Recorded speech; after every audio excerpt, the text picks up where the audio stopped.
Bueno, mi nombre es María Villarreal Fuentes, soy de la carrera de Psicología y voy a realizarle esta entrevista. ¿Está lista? Estoy lista. Muchas gracias, Miriam. Gracias. ¿Cuál es su nombre?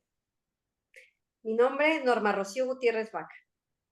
El nombre de pila que más uso, Norma Gutiérrez. ¿Ok? ¿Cuánto tiempo tiene ejerciendo su profesión? Yo me gradué como psicóloga en el año 2007.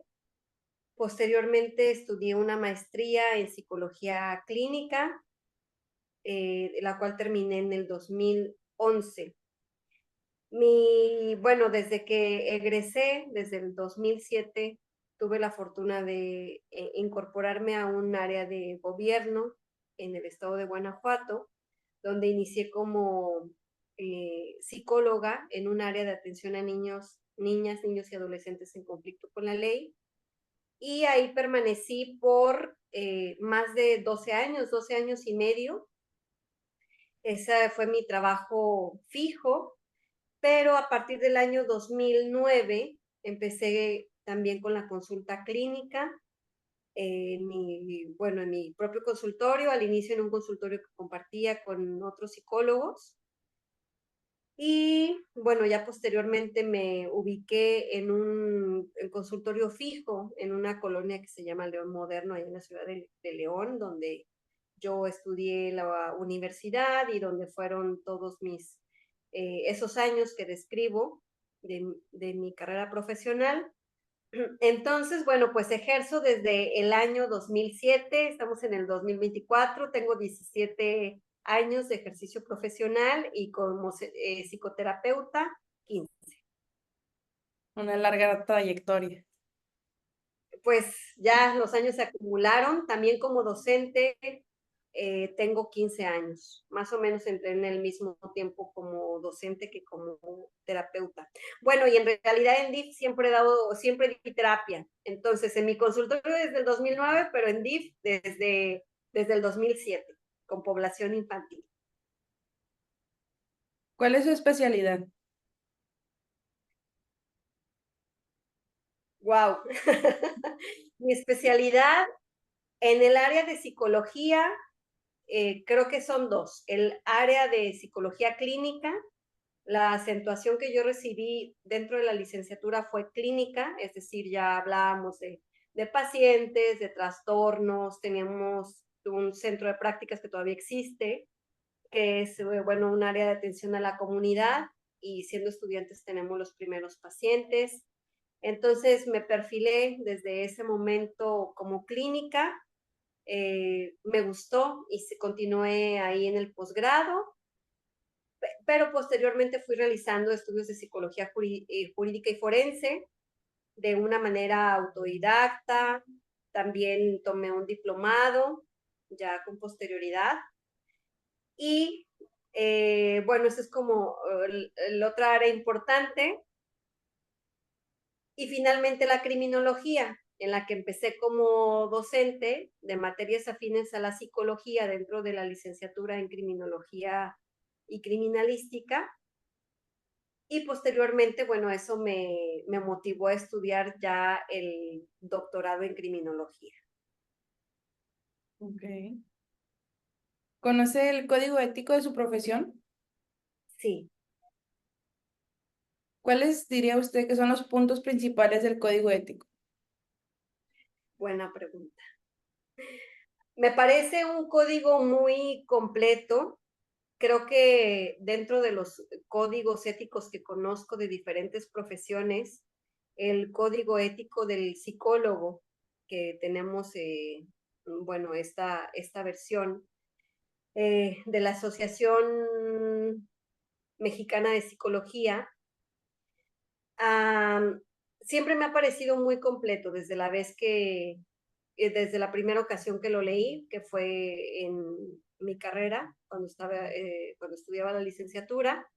Y creo que ahora ha tenido algunas modificaciones más que nada en referencia a la investigación. Entonces, bueno, toma en cuenta, bueno, la confidencialidad en las diferentes áreas. Algo muy importante a remarcar es que no distingue áreas. Es un mismo código ético para todos los psicólogos, aunque en psicología vemos muchas diferentes ramas. Entonces es un código ético general y me parece muy detallado en cuanto al el rol que se debe de mantener con el paciente, la privacidad que se debe de respetar, cómo debe ser nuestra conducta, o con el usuario, ¿verdad? Porque estoy diciendo que engloba diferentes perspectivas, no solo la perspectiva clínica. Cuando hay un sujeto de estudio en investigación, también cuida mucho esa parte. Y creo que lo más novedoso en las últimas ediciones tiene que ver con eso, precisamente con la investigación, los cuidados que se deben de tener y también en cuestiones forenses. Cuando una persona, cuando se puede romper el secreto profesional, que tiene que ver con la comisión de un delito, y bueno, eso ya tiene que ver con el área de la psicología forense, jurídica, perdón, y dentro de ella la forense, que pues es de las áreas más recientes de la psicología. Por tanto, los artículos que tienen que ver con eso, pues aparecen después en el código ético y se ha consolidado, en lugar de desecharse, de pasar de moda, más bien se ha consolidado y se ha enriquecido conforme los nuevos avances de la psicología. De hecho, a mí también me parece que es uno de los códigos más completos, porque también lo vimos en una clase y pues vi los de mis compañeras y como que les faltan detallitos. Así es. Sí, y este es muy reconocido y muy respetado por la mayoría de los psicólogos. Es un código ético oficial y ya muy validado por todos. En cambio, en otras profesiones tienen, incluso cada colegio de abogados o cada colegio de médicos, tiene su propio código, pero uno que los englobe a todos y que todos respeten, creo que por excelencia el de la profesión de psicología. Bueno, ¿conoce algún dilema de su profesión? Sí, bastantes, muchos. ¿Me ¿Me podría darías? platicar de uno? Claro que sí. ¿Me das un momento para conectar mi teléfono? Porque se Sí, está adelante. conectando. Gracias. Listo, muchas gracias. Ok, Bien, le comentaba que si me podría comentar de algún dilema de su profesión o algún dilema que usted haya tenido. sí, me gustaría hablar de los dilemas éticos con los que yo más frecuentemente me encuentro. Uno de ellos, el principal para mí, como atiendo población de niños y población de adolescentes, es la confidencialidad. Porque pues hay muchas situaciones que nos comparten los niños que son y los adolescentes que son preocupantes y tenemos que ser muy cuidadosos de preservar esa información que posiblemente no conozcan los papás. Sin embargo, los papás, algunos de ellos son muy insistentes en querer saber lo que pasa dentro de la sesión. Entonces, para mí ese es un dilema ético que siempre está presente y que tengo que ser muy cuidadosa en el manejo que hago porque puedo perder la confianza del niño, del adolescente, o puedo perder la confianza de los papás, que en ocasiones se sienten amenazados por el psicólogo. Entonces, siempre hay, esos casos siempre me convocan a la mediación y a ser muy escrupulosa y tratar de ser muy ética y a la vez muy empática con las dos partes. Entonces, para mí ese es un reto permanente, de cajón. ¿Y cuál es? Otro, Bueno, perdón, en eso, ¿cómo ha sido su experiencia?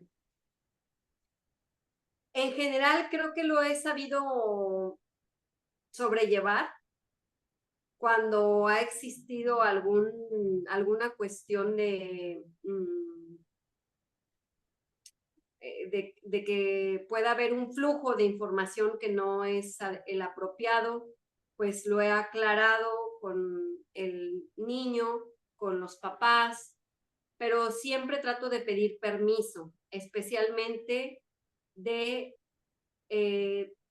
al niño de lo que le comunico a sus papás, porque los niños, los adolescentes, pues son vulnerables. Además, necesitan un trato especial. Y muchas veces somos los psicólogos los únicos que los podemos ayudar. Entonces, como es mi paciente, a quien más cuido es a él. Y además los adultos, pues ya son adultos y tienen que entender otras razones, ¿no? Que los niños, por su desarrollo, quizá no puedan comprender algunas cosas. Pero en una ocasión sí me ocurrió que un niño en sesión me cuenta que su papá, que está separado de la mamá, lo maltrata. Entonces, posteriormente, yo mandé llamar a ese papá para hablar de la situación de violencia y el papá lo golpeó posteriormente de la sesión. Entonces, bueno, para mí fue muy triste tener esa noticia, fue difícil después volver a trabajar con el niño y ganarme la confianza. Ya no quería ir, así que se queda ahí como pues un obstáculo en la comunicación. Pero por otra parte, pues no podemos pasar por alto esos casos. Entonces, bueno, se dio parte en ese momento a la Procuraduría de Protección de Niñas, Niños y Adolescentes. Y bueno, quedó un antecedente al menos de esa situación que quizá no había sido denunciada. Entonces, bueno, en estos casos de violencia también, pues es complicado. A veces destapamos cosas que no quisiéramos, pero que son inevitables. Pues sí, así pasa.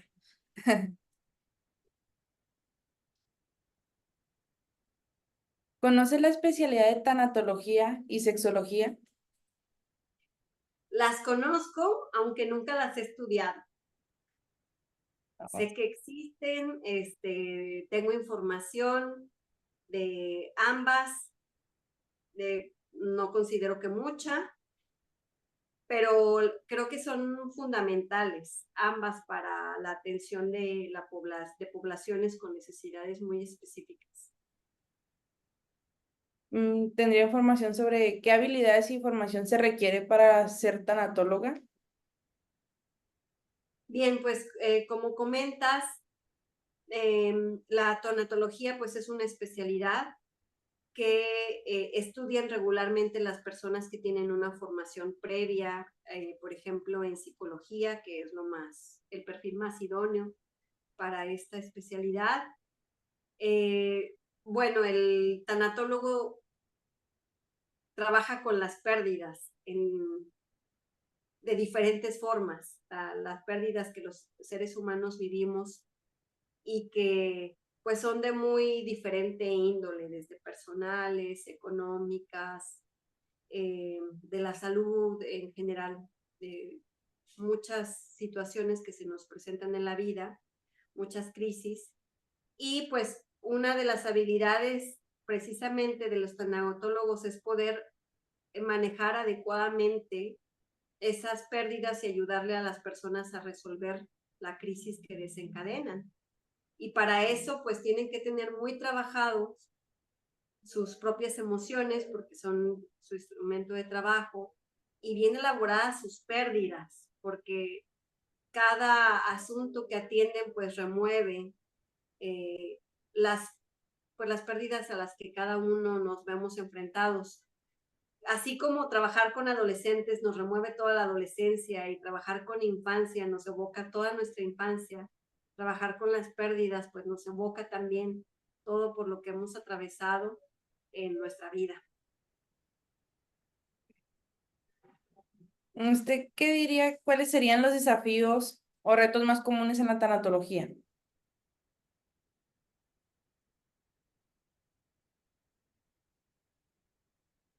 Creo que hacerse cargo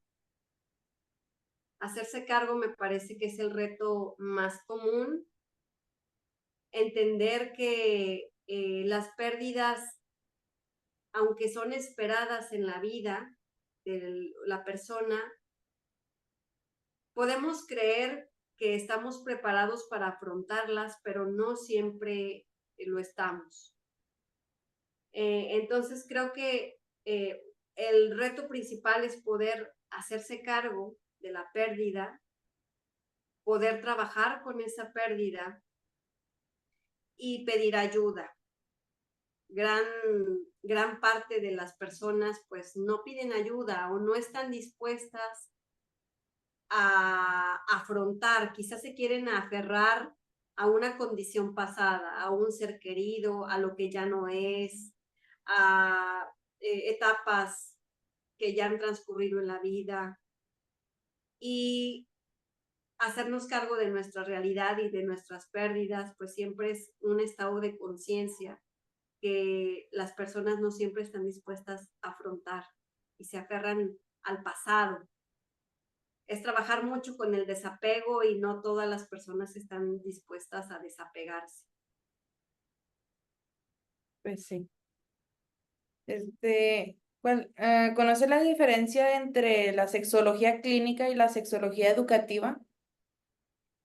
Entiendo que la psicología, perdóname, la sexología clínica trabaja, como su nombre lo dice, desde un punto de vista en la que se interviene con los problemas o las funcionalidades que derivan pues del desarrollo de la sexualidad. Trata con problemas sexuales, atiende pacientes, puede atender parejas en ese sentido. Y pues la función que tiene es apoyar el desarrollo sexual saludable de las personas, pues en diferentes etapas, aunque el sexólogo puede enfocarse a grupos en particular de edades, pues es un conocimiento global sobre la sexualidad por parte de la clínica.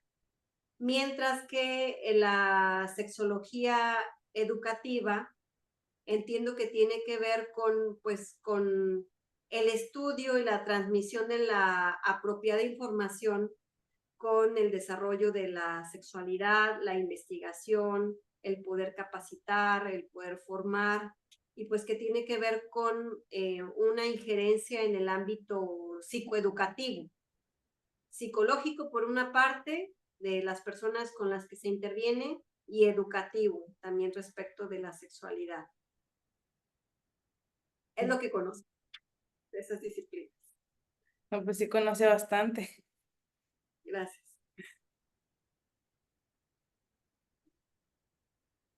Para la formación y habilidades que se requieren para la sexología, ¿cuáles serían? Ay, es todo un tema ese, está tremendo. Creo que es un punto muy importante porque creemos que a veces podemos creer los psicólogos que estamos capacitados para atender todo tipo de casos y no es así. Creo que el ámbito de la sexología sí requiere una especialización porque como psicólogos, ya que no dejamos de ser personas, podemos tener muchos tabús en torno a la sexualidad. Puede haber psicólogos que son homofóbicos, puede haber psicólogos que por el contrario, bueno, se tengan una preferencia, una identidad sexual distinta o que incluso sean transexuales o tengan otro tipo pues de autodefinición. Entonces creo que sí se necesita mucha capacitación en ese ámbito porque la vida de las personas está en nuestras manos. Su salud es determinante, su salud física, su salud emocional y al final de cuentas, pues la vida misma de las personas está en nuestras manos. Entonces, el sexólogo como el psicólogo busca el mayor bienestar de las personas, pero creo que sí necesita una capacitación más profunda en ese plano para saber cómo tratar a un paciente. Sabemos que Hace todavía muy poco se usaban mucho terapias aversivas como los electroshocks, las terapias de conversión, que tienen que ver con una respuesta a la preferencia sexual distinta, querer eh, cambiar a alguien con preferencia homosexual y volverlo heterosexual cuando eso pues no es posible. Pues sí. Entonces es desinformación, es una mala formación, una inadecuada preparación. Esa persona necesita capacitarse, esos psicólogos que hacen esas prácticas necesitan capacitarse, necesitan actualizarse y necesitan también trabajar con sus propios núcleos homosexuales y pues con su propia persona, analizar bien su sexualidad para poder orientar a las personas en ese camino. Pues, ¿cómo describirías su enfoque terapéutico o modo en el que trabaja? Creo que no me gusta la gente ecléctica y creo que yo también soy un poco ecléctica. Mi modo de trabajo me gusta, como algunos teóricos lo definen, me gusta tener una escucha psicoanalítica, en el sentido de que cuando una persona me habla de sus problemas, yo los interpreto la mayor parte del tiempo a la luz del psicoanálisis. ¿Por qué? Porque es la teoría que más me da elementos para poder explicar las causas de la conducta y las causas de la psicología. Pero adaptados en la realidad actual, pues no son mucho más funcionales las terapias breves, que yo puedo tener pacientes de terapia breve o pacientes de terapia extensa. Mi paciente más longevo, ¿cuál sería? No recuerdo si de 6 o 9 años. Mi paciente más longevo, que bueno, finalmente concluyó su terapia. No, se me hace que 6 años, mi paciente más longevo. Lo que sí es que debemos de tener muy claro por qué y para qué. ¿Por qué un paciente puede durar 6 años? ¿Para qué? ¿En qué le sirve durar ese tiempo? ¿Y por qué y para qué un paciente puede tener una terapia de 10 sesiones o de 15?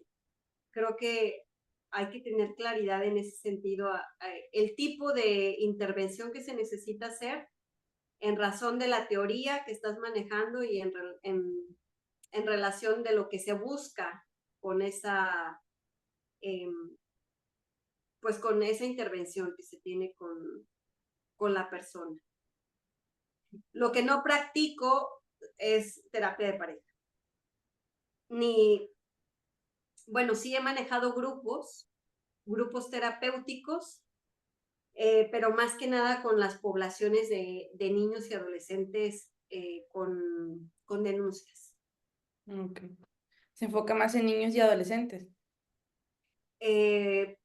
Pues sí, creo que también esa práctica que he tenido, como cierta especialidad que he tenido con ellos, pues me lleva a que me busquen con mayor frecuencia.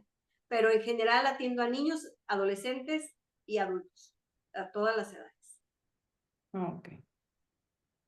Y la pregunta que prácticamente se le hace a todo mundo de cuando estudian sus carreras, ¿qué la motivó a estudiar su carrera?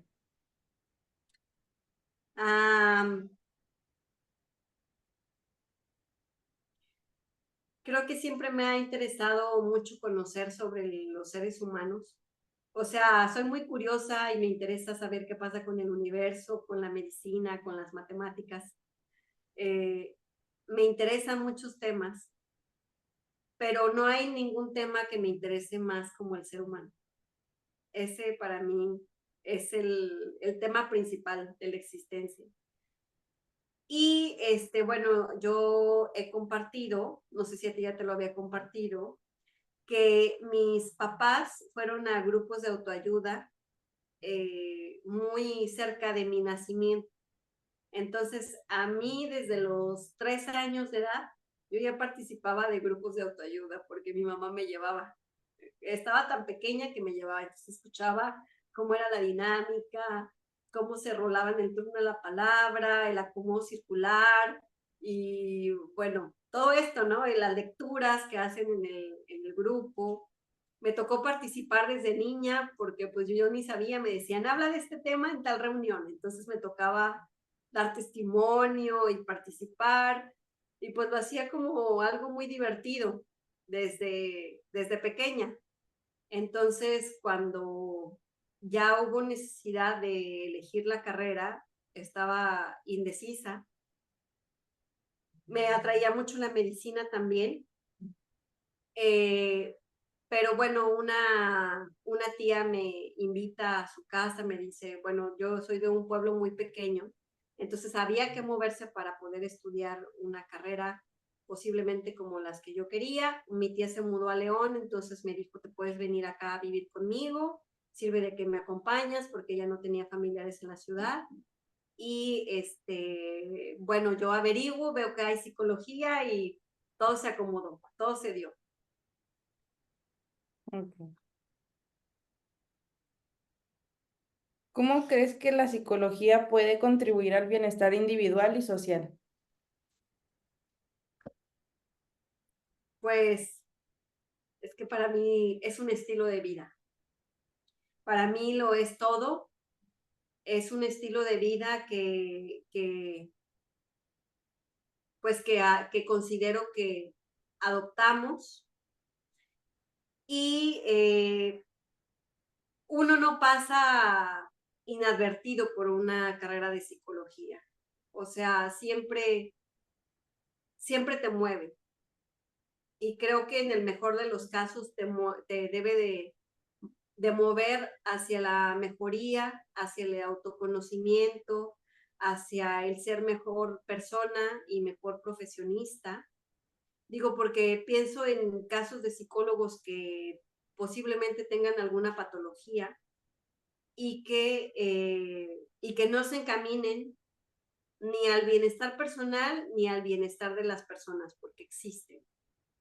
Entonces, pues creo que esa es la razón de ser de la carrera, ser mejores personas, predicar con el ejemplo y también promover pues un entorno más saludable en donde nos desarrollamos, en los diferentes ámbitos. Tengo mi anillo de graduación, nunca me lo quito, tiene una PSI y tiene las iniciales de mi universidad de donde egresé la licenciatura y siempre me acompaña desde hace 17 años. Está muy bien. Bueno, Gracias. a continuación voy a leer un dilema y ya me diría usted cómo lo resolvería. Ok. Un psicólogo está trabajando con Ana, una paciente que ha revelado durante la terapia que ha planeado cometer un suicidio en los próximos días debido a una profunda depresión. Ana insiste en que la información debe permanecer confidencial y que no desea que se informe a nadie sobre sus planes. ¿Cómo lo resolvería? Ok. Nada más tengo ahí una duda. ¿Mi relación con esa persona es de paciente-terapeuta o Sí, no? Sí. Ah, ok. Sí, es mi paciente, sí. ¿verdad? Ok. Digo, porque ahí cambia. Si no fuera mi paciente, tendría que hacer un encuadre con esa persona para tratar de ayudarle. Pero si es mi paciente, pues es mucho más sencillo. Eh, Creo que lo principal es decirle que le podemos guardar el secreto, la confidencialidad por un tiempo muy limitado, porque tenemos que poner en aviso a la gente que lo rodea parte de evitar que se cometa un suicidio es evitar el aislamiento de la persona. Entonces, si no cuenta con una red de apoyo, es más factible que llegue a consumarlo, más si tiene una planificación, que ya nos indica un nivel de riesgo más avanzado. Otra es darle las opciones posibles que hay para la atención. Por ejemplo, en estos casos donde se presume una depresión mayor, por ejemplo, o un estado afectivo complicado que regularmente es depresión mayor, a sugerirle la atención de un psiquiatra que nos pueda apoyar con la regulación afectiva, administrando antidepresivos, ansiolíticos, y eso pues ayuda mucho al control de la persona. Creo que es muy importante conocer que como terapeutas no, y sobre todo en estos casos, muchas veces no lo podemos todo. Te necesitamos, como el suicidio es un problema multicausal, necesitamos agarrarnos de diferentes recursos para poder mantener a la persona con vida.